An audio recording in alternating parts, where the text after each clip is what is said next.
it really knows about 4 things, even though there's 5 things shown here. I'll talk about the 5th in a minute. It really knows about 4 things. It knows about companies.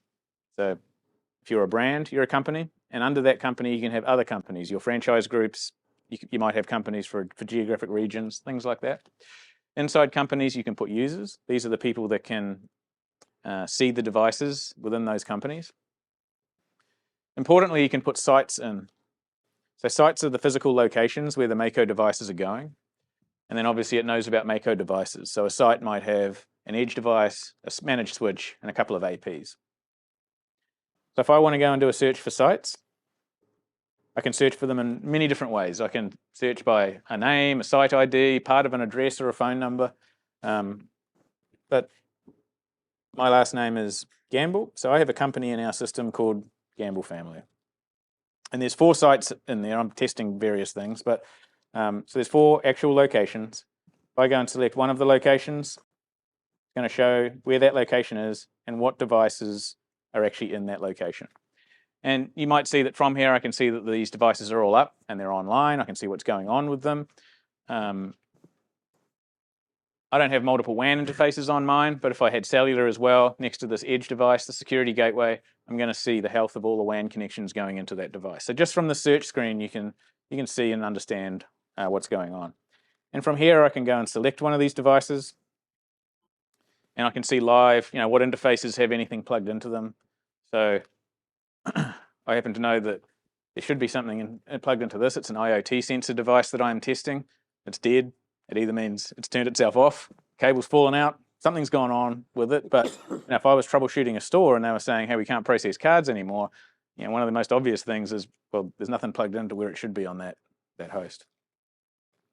If I want to, I can bounce by clicking on this little network diagram to the other devices at this store or at this site. So if I want to see what's going on with the switch, I can see real time what's going on with every port. Has it got something plugged into it? Is it delivering PoE to those devices? And I can see and manage and control from there. And how do you know what's plugged into the port? Can you zoom? Yeah, so there's multiple ways you can do that. In this case, you'll see these things are named, so you can name each port. That's pretty simple. You can do. If I pop back to the. I assume you can do like a template so that every store port 3 is used by the. Yeah, this is personal equipment, so it's not templated. If this is being deployed to a major brand, then everything is templated.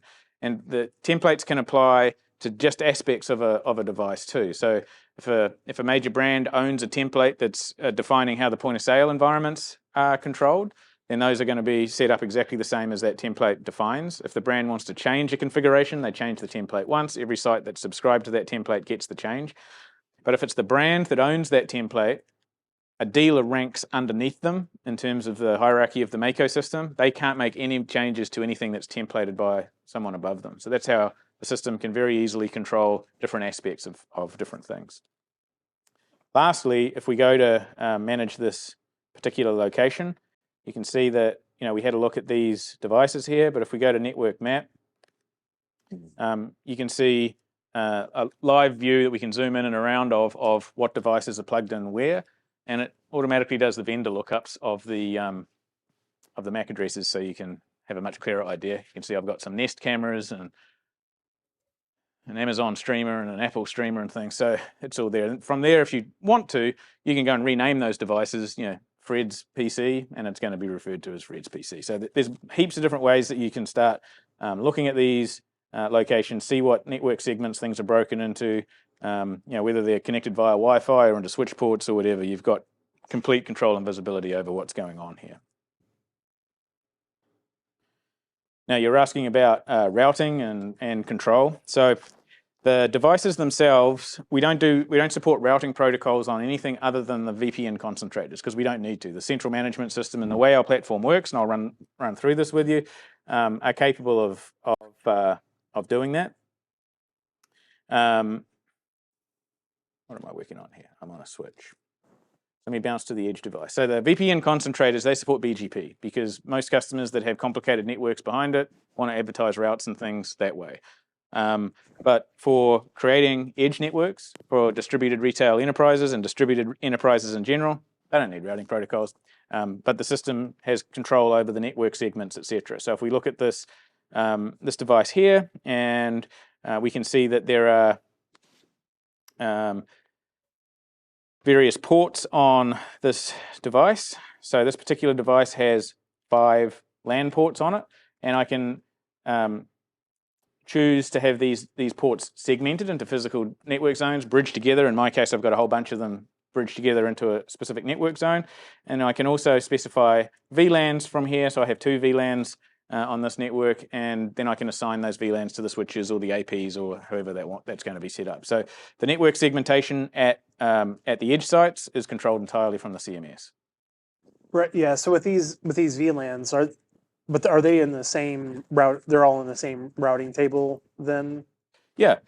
So if we go to diagnostics, so we have a complete suite of troubleshooting diagnostics on these devices. You can see everything from, say, an ARP table listing upwards and downwards. If I want to do an ARP table listing, for example, the central management system reaches out to the device and runs a query. But the reason I point this out is if we go and have a look at the routing table for this site, this device controls the routes going to and from and everywhere on this device. They're updated in real time. With the VPNs, if you're connected to payments networks, etc., and you're on dynamic IP addressing and your IP addressing changes, central management system knows about that in essentially real time, updates the other ends that matter, and they reconnect and stay connected. Yeah, the real reason I was kind of curious on this, to your point, if you're connecting to like a payment processor and then maybe also back to your franchise, your head, your home network, the home corporate network, the IP overlap really starts to become a distinct possibility. Gotcha. Okay, so let me show you. So our VPN cloud technology handles that. So I have a VPN going to a VoIP gateway for work, right? But let's say I want to connect to a different host. Let's say I want to connect to Incom, which does most of the country's gift card processing. Now, I don't have too many network segments here, but if I wanted to connect to Incom, I can say, okay, great, I want to connect from, sorry, I have to get this out of my way here. I only want to connect from my payment network, so that's my payment network, and then we can handle all the snatting. Yeah. So, that what you were getting at? Yep. Yeah. So we handle that automatically. So most, for example, distributed retailers, all the stores are IP'd the same. Yeah. And so we can, we do the routing with snatting. So you don't have to re-IP address a store. And for some VPN providers, they want to provide us with a SNAT on each occasion. For others, the CMS can manage it entirely. It'll just randomly select a SNAT, update them at the other end, and it does it all for them. Okay. We don't even have to do one-to-one SNATs. So for example, with most point-of-sale vendors, they have a VPN to every retail store that they look after, but they're really only wanting to connect to one device. There's usually some sort of site controller there. And so they'll have a /32 SNAT, and it's going to just a single IP in the store. So we can handle that and push that around as well. So I've got some questions. Ellie Online has been asking on Twitter a couple things, so I wanted to approach them. First off, does your solution do packet mirroring where it prevents dropped calls? So you have like 4 connections, 3 wired, 1 cellular. It uses all of them together. Yes, you can. Yeah, we call it. It's a technology we call seamless voice. So you can do that just for the voice network, for example. So if you've got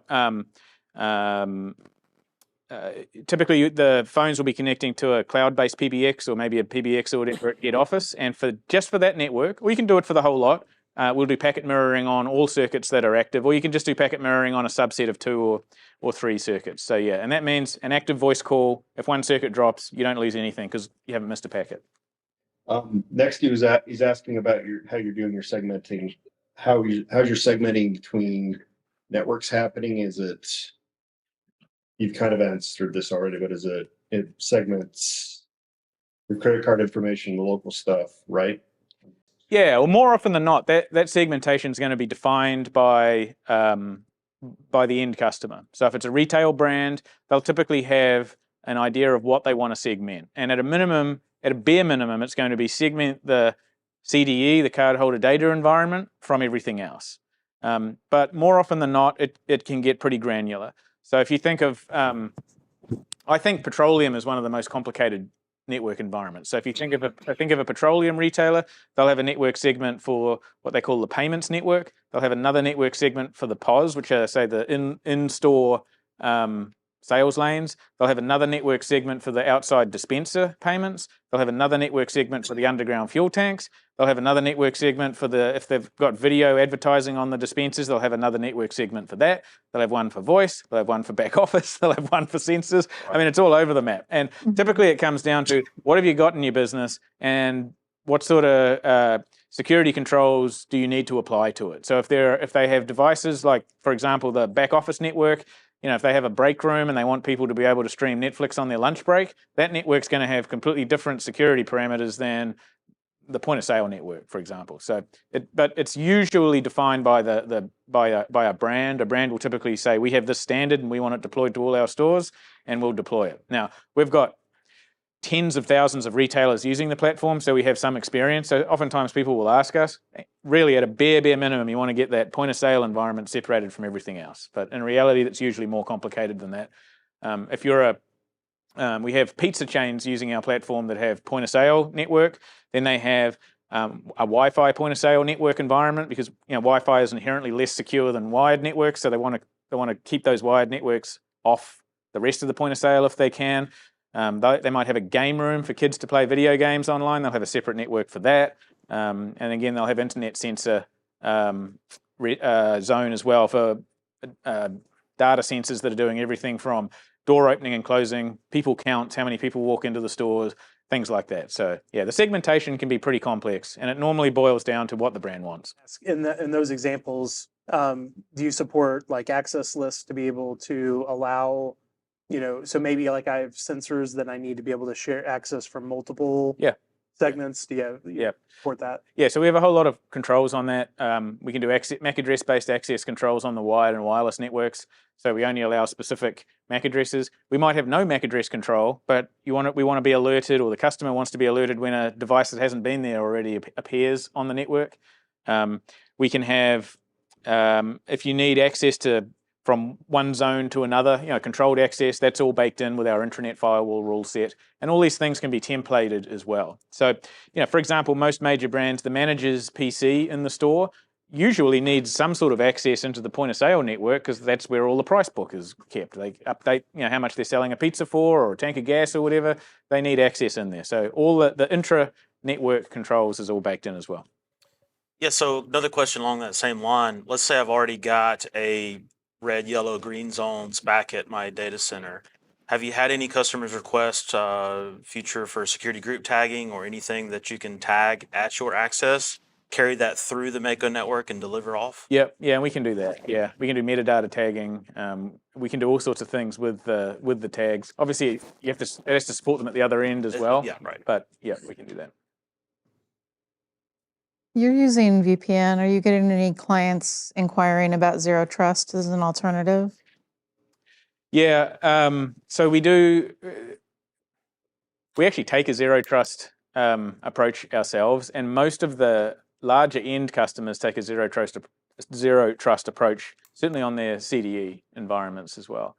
But there's heaps of different ways to cut that, depending on what the network is intended for. On those VPNs, are you tunneling it to every vendor? So like you have a vendor to PCI or to the POS system site. Do you have a VPN to the main office? Do you have different VPNs, or is it just one central VPN? No, so we're not about tunneling all the traffic into a cloud, like our cloud, and then going off to a customer endpoint. So our VPN cloud SD-WAN is effectively point to point. So it goes straight from the edge to the edge of the network that it's connecting to.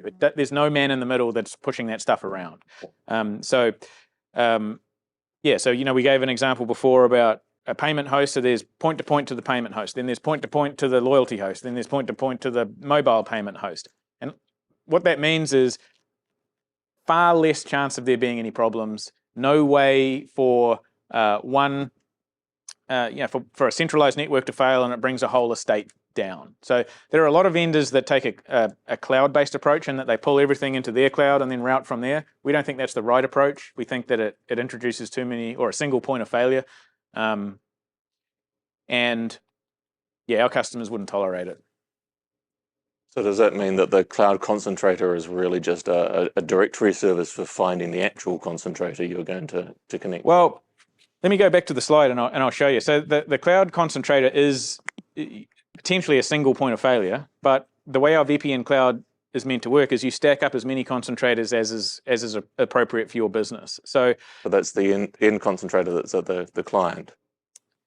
if we're deploying it physically, then it's going to be an end concentrator at the client, and we would typically stack them up. So you remember that on that slide example, we had 2 data centers, each with 3 concentrators. So that gives the redundancy there. So there's not a single point of failure. You got geographic redundancy with the 2 data centers, and you got 6 layers of concentrator redundancy based on the concentrators as well as circuits. But if we move those concentrators into the cloud, the next slide we showed connecting via GCP or AWS or Azure, then again there's stacked virtual concentrators, and normally we'll put them in. So we might have one in Google West and Google Central, for example. So you're not reliable on a single data center. But you had in your first diagram, there was the 2 data centers of my payment provider on the right, and there was a cloud concentrator in the middle that was virtualizing. There was a group of them. Let me show you. Yeah. Just want to understand the data path, whether the cloud concentrator is actually in that. If I've got if the actual VPN connection is going from the device on premises directly to the payment providers. Okay, here's where it's going. So hard to see on the slide, but there's 3 virtual concentrators in these clouds. So you've got 6 layers of redundancy. If we draw this up how it actually is, it's a huge mess. But basically, these 3 concentrators, one might be in Google West, Central, and East, even though they're all shown in a single cloud. Same over here. So you've got. So that's how we split it up. So you don't have a single point of failure with this. On the previous slide, can you just pop onto slide 26, because that's the one where I may have misunderstood when you talked about. I think I'd misunderstood when you talked about the cloud concentrator as being a virtualization of in this case, the 6 endpoint concentrators. Yeah, the cloud one. This is the same net result, right? But it's just, are we doing physical concentrators? Either or. It's not that there's you actually can do a mix. So we have customers that have some cloud and some, and then you've got even more resiliency baked in there if you do it that way. Yeah.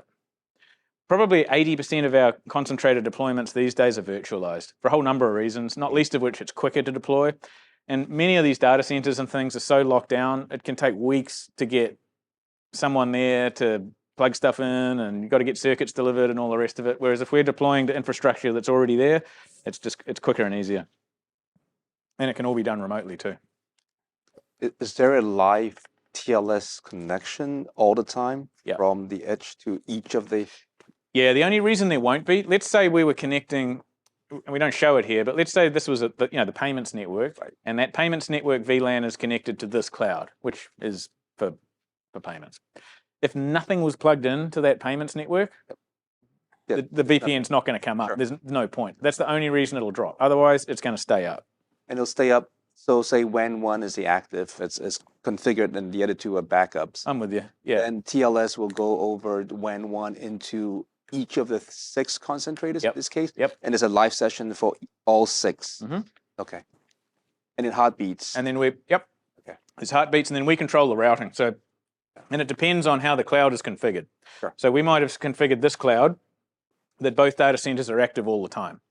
In which case, it's going to connect to the whole lot all at once. Yep. We might set it up so that maybe data center B is a cold spare. They want it offline and it's not in use unless it has to be. Those are effectively going to be sitting there, not part of the cloud, unless something triggers for the CMS to disable that one and turn on that one. Then they reestablish TLS. Then it reestablishes the way it goes. Yep. At the customer end, if you're just using one circuit at a time, then those VPNs are connected over WAN 1, for example. If you're doing load balancing with WAN 1 and cell, then both circuits are going to have their own. So you're going to have 12 layers of resiliency. So it's going to actually initiate all the 12 TLS tunnels. Yep. Or if you're doing packet mirroring, which Mark was asking about before, then they're treated like one circuit because it's doing packet mirroring. Sure. And if one dies, you haven't even lost a packet into that environment. Sure. But obviously packet mirroring, you have to have the same head in that case, right? Yes. Packet. Yes. Correct. Yes. So what happens is the both packets are sent at once over both circuits, going through to the, let's say this is the concentrator that they're using to get into that network. That concentrator decides which packet's used on a packet by packet basis. Yeah, I mean, it's pretty standard. Are you monitoring the quality of the connection, latency, loss, jitter simultaneously, and using that as a decision as to where to send it over or no? You can do. So with your multiple WAN connections, most people don't use the latency or packet loss, but what most people are interested in are, am I connected or not? But you can say, I'm happy to tolerate a certain percentage of packet loss or a certain amount of latency, and if I hit that, treat it as if the circuit's dead and flip to the whatever's next in the queue, or however the rest of the failover is configured. But so you can treat those metrics as if the circuit were down. Got it. And will it fill back automatically? Yeah, automatically. Yeah. Yep, and you can set the timer as well. So let me find one for you. I'll show you. It's pretty simple how it works. It's pretty simple to configure. It's complex how it works, but it's Does it do bandwidth probing as well? Can do. Yep. So if I go and find, someone that's got multiple WAN connections, this is a lab site. So again, it's not real customer data. So this site has a WAN connection and a wireless connection. If we have a look at how their circuits are connected, they've got 3 possible circuits that they can use. They've got 2 SIM cards in this device, so you'll see one's been down. We have 1 radio and 2 SIM cards on this piece of hardware, so only one of the cells can be up at a time. But if we go to failover, you've got the ability to say, hey, if the link fails on WAN 1, in this case, it has to fail for 10 seconds or more. So if someone's just rerouting a cable, you don't want to trigger a failover event, right? So after 10 seconds, if there's a basic link failure, which is the simplest thing to detect, obviously, because it's either link state up or down, then flip. But we're also doing upstream monitoring. We're monitoring access to the CMS, various DNS hosts, all sorts of hosts online. And if, in this case, if the WAN connection is showing there's, if from a routing perspective, that WAN connection is down for 90 seconds, it'll flip. And you can set that to whatever you want. You can make it 1 second, you can have it seamless, whatever. Then you've got a restore delay that you can set. So once you're on cellular in this case, if the broadband comes back, it has to be stable for 3 solid minutes before it's going to fail back. Oftentimes with broadband, if it fails, when it comes back, it goes up, down, and you don't want that flapping, so you've got control over that. And then here you've got your max latency and your packet loss percentages. So you can set those if you choose to, and it treats them as if it's down, and it's then going to flip, in this case, to cell 1. Got it. You could have fun with putting a max latency that was not achievable, and it would just keep going around. Yeah, but if you... Then latency. It's not going to, because you've got your restore delay. So the platform is going to be, it has to be below that latency threshold, in this case, for 3 minutes before it'll flip back. I see. And Question on the... No, go ahead. I was just saying that those fields are not applicable across cell 1 and cell 2. Is that right? That's because we don't want to generate data on cell 1. So you'll notice there's a little checkbox here called upstream monitoring. If I flip that on, they appear. And then, but because to get information about latency, you're going to be sending traffic. And people don't want cell data generated. So you can if you want to, but you don't have to. And so with cell 1s, by default, we don't monitor that. But we can... I'll show you. If we go to the diagnostics, if we have a look at the cell information, I just did a live check on the cell data at this site. And so we have a whole lot of information about the cell that we can get without generating any data. We can see, what cell signal it's connected to and if it's any good or not. We can see if it's connected using the LTE. It's got an LTE signal rather than 5G or 3G or whatever. We can also see what other networks the radio can see. Even if it's got the wrong SIM card in, you can still see what other networks are out there. So that's also handy if someone hasn't got any cell coverage and they've got a T-Mobile SIM, and you go, well, if we send you a Verizon one, it's going to work because we can see that signal sitting there. These SIMs, these core SIMs, we're using those pretty prevalently at the moment because they're a roaming SIM. So they'll bond, in this case, see it's connected to AT&T, but if, US Cellular was a better carrier in that location, it's going to bond to that. And if AT&T signal disappears, it'll connect to another one. So it gives you multi failover on the cellular end as well. So talking about broadband and mobility, have there been many customer requests for IPv6 as a supported layer? On the WAN side, yes, and we just started supporting that last week, I think. We actually are now also supporting it on the LAN side. We've no one that wants to use it on their LAN. I don't know if you've ever played with IPv6, but how firewall rules work are different. So what most people are doing is that are supporting IPv6 on the WAN.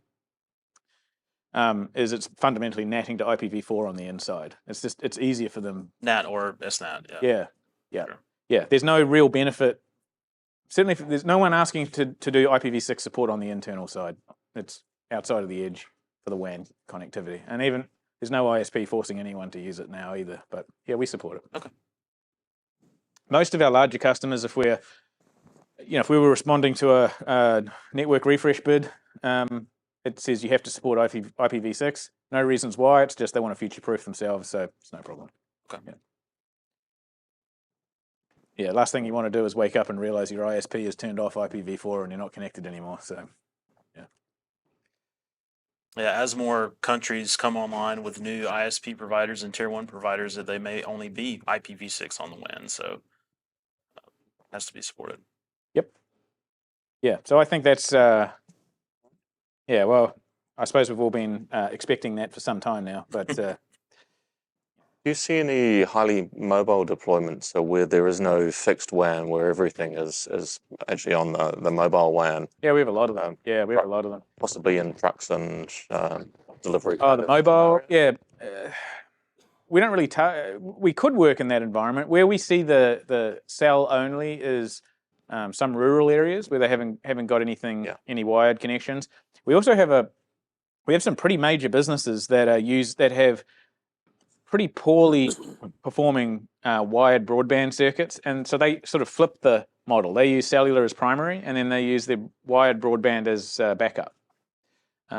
Also, we have a lot of retailers that are in malls, and malls are notoriously bad for getting a wired connection into. So a lot of them will use the cellular, and because the cellular might be defined as being the secondary connection, when finally a wired connection is delivered and they plug it in, it flips over to it. So yeah, we have a lot of use cases for that. And having the dual SIM card connectivity in the cells means you can get some resiliency built in there. It's not perfect, like having it. You haven't really got the divergence that you might want. The carriers might be sharing the same tower resources. You just don't know, but you do have some diversity baked in there. And do you see some of that being used in the markets where fixed line telco didn't really develop, and cellular telco is de facto the only telco? Yep, a lot of markets that's the only option we've got. Africa and South America. Exactly. Yep. And also, even here in the US, there's a lot of initiatives with fixed wireless 5G in particular. There's two of the major carriers that are making a real push for that. You've got satellite-based networks that are available as well. Yeah. As far as we're concerned, it's an IP-based internet connection, and we can utilize it. Yeah. So is there development plans to do dual radio? We have some dual radio devices. Yeah.